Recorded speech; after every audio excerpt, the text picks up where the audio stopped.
എത്രമാത്രം നമുക്ക് liver function ടെസ്റ്റുകളെ മാത്രം വിശ്വസിക്കാം? അതായത് മദ്യം കഴിച്ച് ഒരാഴ്ചയോളം നിർത്തി ലിവർ ഫംഗ്ഷൻ ടെസ്റ്റ് എടുക്കുമ്പോൾ പലപ്പോഴും ക്ലിയറായി പല ആൾക്കാരെയും കാണാറുണ്ട്.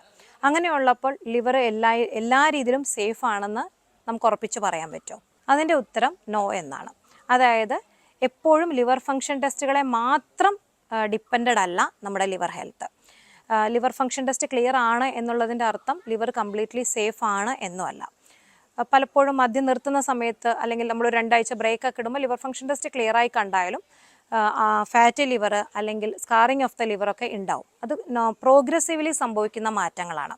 അപ്പം നമ്മൾ എപ്പോഴും ലിവർ ഫംഗ്ഷൻ ടെസ്റ്റിനെ മാത്രം ആശ്രയിച്ചായിരിക്കരുത് ഒരു ട്രീറ്റ്മെൻറ്റ് എടുക്കുന്നത്. എപ്പോഴും അതിൻ്റെ മുകളിൽ അൾട്രാസോണോഗ്രാഫി, ഫൈബ്രോ സ്കാൻ തുടങ്ങിയതിനെയും കൂടി ഡിപ്പെൻഡ് ചെയ്തിട്ടാണ് നമ്മളൊരു ലിവർ ഹെൽത്തിൻ്റെ കംപ്ലീറ്റ് കാര്യങ്ങൾ നിശ്ചയിക്കുന്നത്. നിങ്ങൾക്ക് എന്തെങ്കിലും സംശയങ്ങൾ ഈ പറഞ്ഞ കാര്യങ്ങളിൽ ഉണ്ടെങ്കിൽ ഡയറക്റ്റായി ഞങ്ങളുമായിട്ട് കോൺടാക്റ്റ് ചെയ്യാം.